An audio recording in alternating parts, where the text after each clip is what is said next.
Matemáticas primer grado. Bloque 1. 7. Variación proporcional directa 1. Tablas de variación proporcional directa.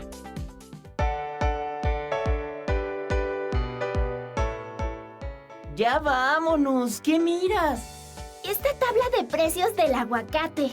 ¡Está carísimo! Sí, pero no es eso lo que llamó mi atención, sino la relación entre el peso y el precio. Me recordó la clase de hoy. Las tablas de datos muestran la relación de variación entre las magnitudes que contienen. Hay magnitudes que guardan una proporción directa entre sí. Veamos un ejemplo. Esta tabla muestra la relación entre la medida del lado de un cuadrado y su perímetro. Pausa el video para que puedas analizarla. ¿Listo? Ahora responde. Cuando aumenta la longitud del lado de un cuadrado, ¿aumenta o disminuye su perímetro? ¿Ya tienes la respuesta? Muy bien. Si la longitud del lado crece, su perímetro también.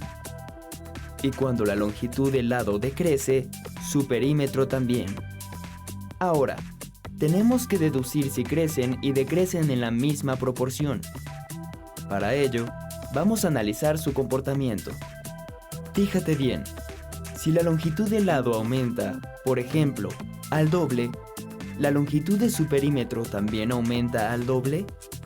Ahora, si la longitud del lado del cuadrado disminuye, por ejemplo, en una tercera parte, ¿su perímetro también disminuye en una tercera parte?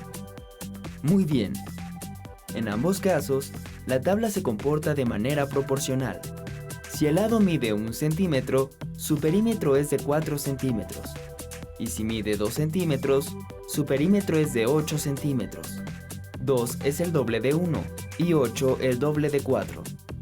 En cuanto a su decrecimiento, también se comporta de manera proporcional. Cuando el lado mide 9 centímetros, su perímetro es de 36 centímetros. Si dividimos la longitud del lado entre 3, obtenemos como resultado 3 centímetros. Y cuando dividimos el perímetro entre 3, el resultado es 12 centímetros.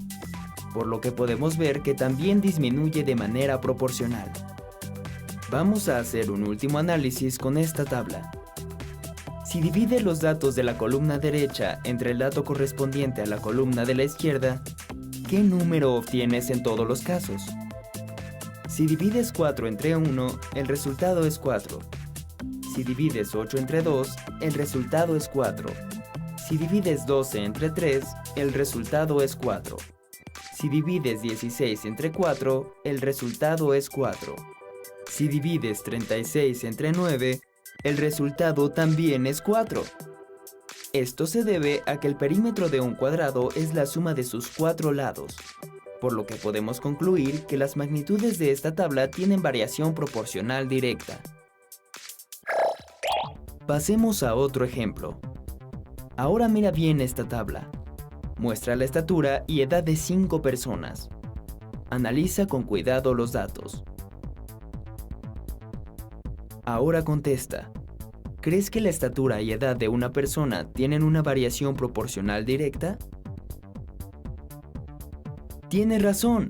Los datos en esta tabla no son magnitudes con variación proporcional directa, porque al doble de una edad no le corresponde el doble de una estatura.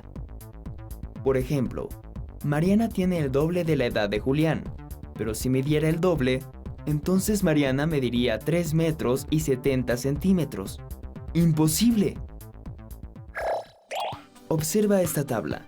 En ella se muestra la relación entre la cantidad de harina que se necesita para hacer un pastel y el número de personas. Ahora contesta. Según la información que se muestra, cuando aumenta o disminuye la cantidad de harina requerida para hacer el pastel, ¿aumenta o disminuye el número de personas? Pausa el video y analiza la tabla. Como pudiste observar, si una aumenta, la otra también. Ahora, si divides los datos de la primera columna entre el dato que le corresponde de la segunda columna, ¿qué resultado obtienes? Al dividir los datos de la primera columna entre el dato correspondiente a la segunda, el resultado siempre es 50. Entonces, ¿las magnitudes de la tabla tienen o no una variación proporcional directa? ¡Exacto! Esta es una tabla de variación proporcional directa. Entonces, ¿cuál es tu conclusión de la tabla que estabas viendo? ¿Existe una relación proporcional entre el peso y el precio del aguacate?